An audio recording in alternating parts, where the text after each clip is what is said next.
माँ जिसने अपने खुद के शरीर को कष्ट देकर हमें जन्म दिया। माँ जिसने हमें उंगली पकड़ के चलना सिखाया, जिसने हमें इस संसार से पहचान करवाया। परंतु आज हम उससे भी महान उस देवी माँ और एक ऐसे संतान के बारे में सुनेंगे जो इस धरती पर एक बड़ा उदाहरण बने हुए हैं, जो भारत के सर्वश्रेष्ठ पंच गुरुओं में से एक हैं, जो गुरुओं के गुरु स्वामी विवेकानंद जी की भी परम गुरु हैं। गुरु श्री रामकृष्ण परमहंस, जिन्होंने हमें आत्मा और परमात्मा की पहचान करवाया, हमारे जीवन में दिव्य प्रकाश की ज्ञान करवाया।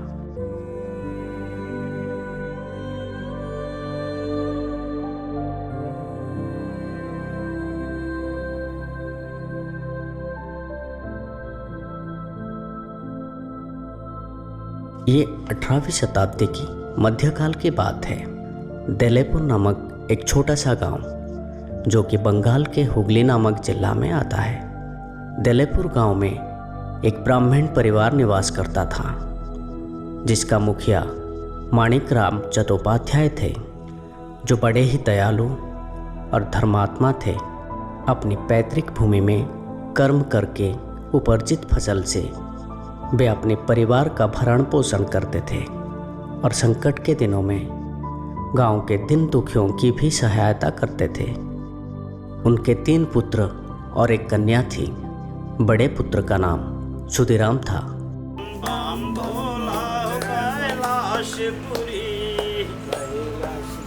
हर नदी बखान नदी गंगा बड़ी तीरथिये में काशी प्राग बड़े। हर देवन में महादेव जी बड़े, यहाँ सिद्ध बड़े हो गोरख जोगी। और सबसे बड़ी अयोध्या नगरी, जहाँ रामचंद्र अवतार धरी। अरे पीरन में हनुमान जी बड़े, आए भक्त बड़े हो प्रहलाद सही। और सतियन में अनसुईया बड़ी, पम करिनन में हो दाई पार्वती। अरे आपके दिगंबर दुनिया का वह देवता, वो देवता हो कैलाशपुरी। माणिकराम के देहत्याग के पश्चात परिवार का सारा भार उनके बड़े पुत्र सुधीराम की कंधों पर आ पड़ा। वे अपने धर्मनिष्ठ परिवार के परंपराओं में विस्नाव थे तथा गृहस्थ जीवन में विभिन्न धार्मिक और सामाजिक अनुष्ठानों में निपुण थे। अपनी कुल देवता श्री रामचंद्र की प्रति सुधीराम और उनकी धर्मपत्नी चंद्रामणि देवी की अनन्य भक्ति थी। अपनी दानशीलता, सत्यनिष्ठा और दयालुता के कारण वे दोनों जल्द ही गांववासियों के प्रेम, आदर और श्रद्धा के पात्र बन चुके थे।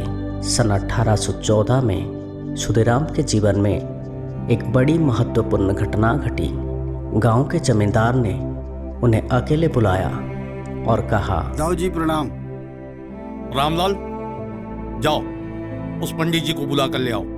क्या हुआ महाराज? अरे जाओ ना, जा जी। जितना कहा जाता है उतना ही करो। पंडित, पंडित जी, पंडित पंडित पंडित जी है क्या? आप कौन हैं और क्या काम था? मैं जमींदार साहब के यहाँ से आया था, पंडित जी को बुलाया है। ठीक है, मैं आता हूँ। चलो अभी आओ। हाँ, मैं बुलाना आता हूँ। ठीक है, जल्दी आओ। हाँ हाँ, मैं आता हूँ, बुलाना, जाओ।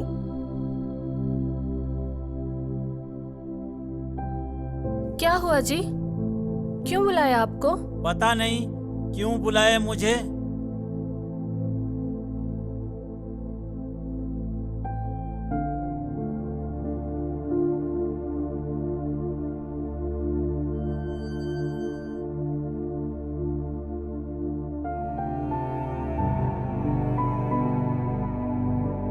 नमस्ते। पंडित जी, आपको हमारे एक आसामी के विरुद्ध झूठी गवाही देना होगा। बदले में हम आपको इनाम देंगे। मैं सत्य के विरोध में कोई काम नहीं करूंगा। ये हमारे धर्म के खिलाफ है। जानते हो, इसका परिणाम बहुत बुरा होगा। हम जमींदार हैं और हमारी बातों को टालना मतलब इस गांव में आपको रहने के लिए मुश्किल हो जाएगी। हम हर कठिनाई के सामना करेंगे, परंतु धर्म के विरुद्ध में कोई कार्य नहीं करेंगे। पंडित जी, बहुत पछताओगे, बहुत पछताओगे।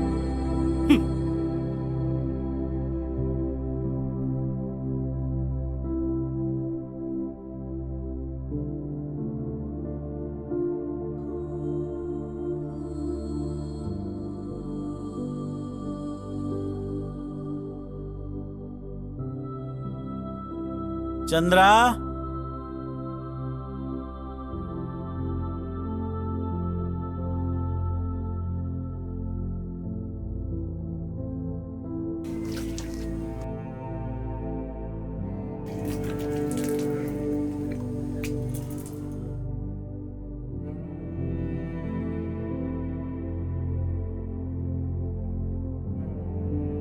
क्या हुआ जी? आप इतने उदास क्यों हैं? जमींदार ने क्या बोला? जमींदार ने अन्याय के विरुद्ध झूठी गवाही देने बोला। मुझे कुछ भी हो जाए, मैं अन्याय के विरुद्ध कोई काम नहीं करूंगा, चाहे कुछ भी हो जाए, कुछ भी हो जाए। इसके पश्चात क्षुदिराम को भीषण उत्पीड़न की सामना करना पड़ा। क्या हुआ आपको? नींद नहीं आ रहा है क्या? हमारा सारे काम बिगाड़ रहा है, बहुत परेशान करके रखा है। अब इस गांव में रहना मुश्किल हो गया है। अब हमें ये गांव छोड़ना पड़ेगा। तो हमारा क्या होगा? हम कहाँ जाएंगे? वो हमारा एक दोस्त है, उनसे मेरा बात हुआ है। कुछ दिन के लिए वहां रुक जाएंगे, बाकी भगवान कहीं ना कहीं रास्ता दे देगा। और अंत में उन्हें अपनी भलाई के लिए अपना पैतृक संपत्ति और गांव छोड़ना पड़ा।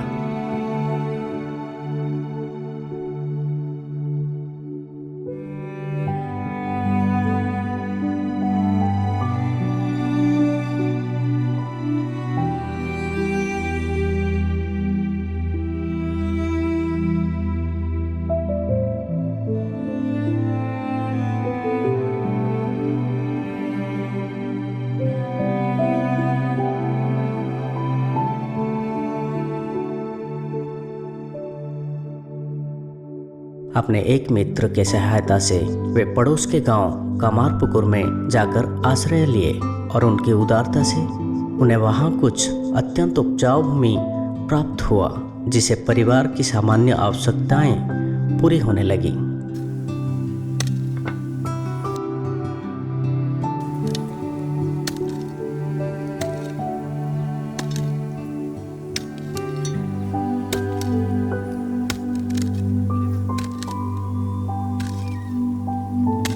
पानी लीजिए।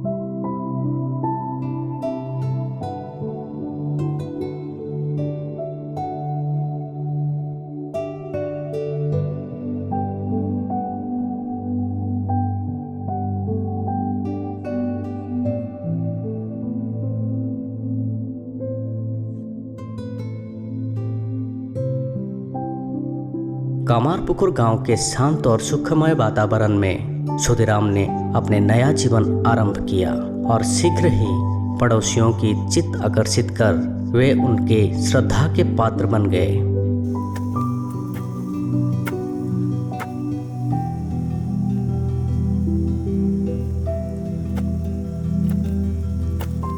एक दिन जब सुधीराम पास के गांव से घर लौट रहे थे, उन्हें धान के खेत में एक अप्रत्याशित रूप में अपने कुल देवता श्री रामचंद्र की प्रतीक रघुवीर शिला प्राप्त हुआ। वे उसे घर लाए और अपने इष्ट के रूप में उनकी पूजा करने लगे। अपने आदर्शमय जीवन, अनन्य भागवत प्रेम तथा दुखियों के प्रति अतिशय उदारता के द्वारा सुधीराम और चंद्रा देवी ने गांव वालों पर अमित प्रभाव डाला। सन 1824 में कामारपुकुर में कुछ वर्ष बीतने के बाद सुधीराम ने अपने पुत्र और कन्या का विवाह संपन्न किया। पुत्र राम कुमार, जो हिंदू शास्त्र में पारंगत हो चुके थे, अब कुछ उपार्जित कर अपने पिता को परिवार के भार से थोड़ी सी राहत देने में समर्थ हुए। सुधीराम को अपनी धार्मिक यात्रा के लिए अब कुछ अवसर मिला। सन 1824 में उन्होंने पैदल रामेश्वर धाम की यात्रा की। इसमें पूरे 1 वर्ष लग गए।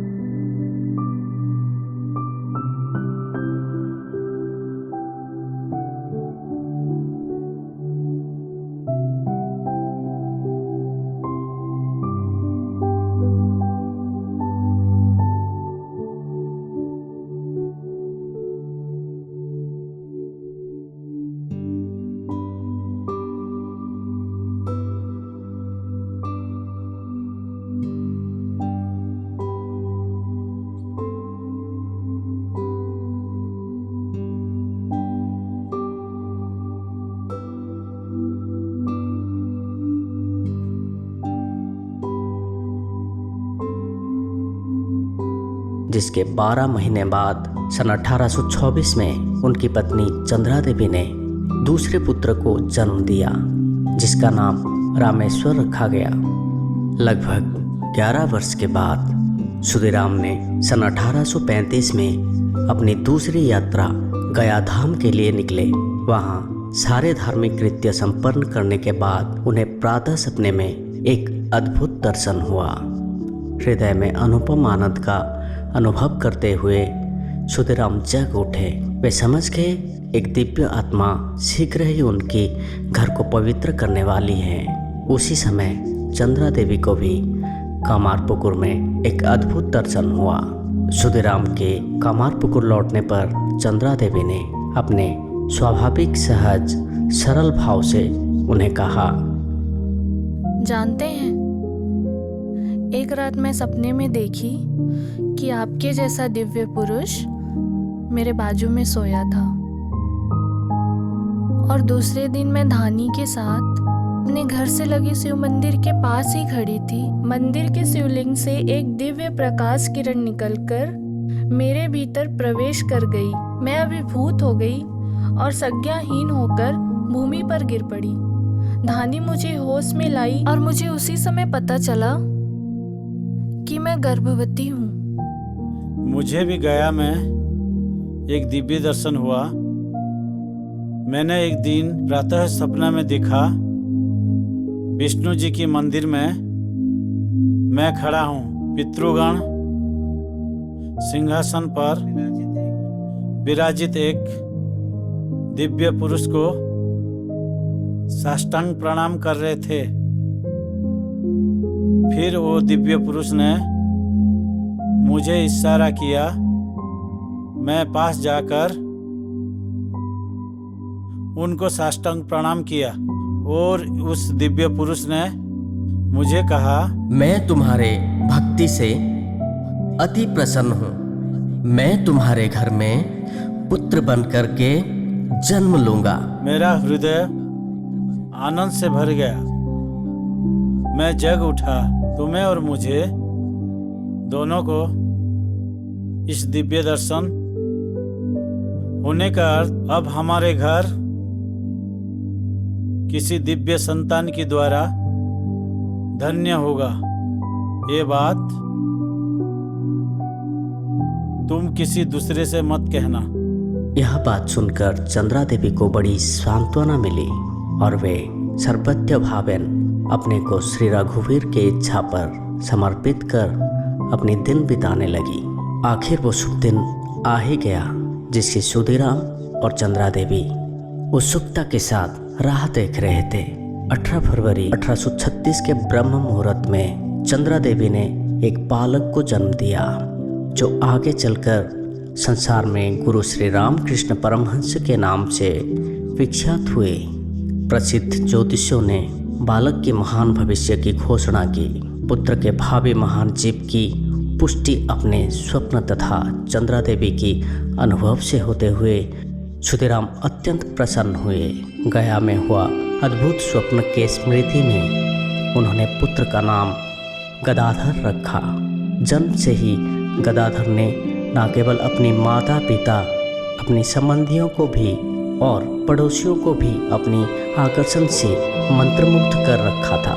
वे लोग उसे प्यार से गदाई कहते थे और जब भी समय मिलता था उसे देखने के लिए अपने आप को रोक नहीं पाते थे।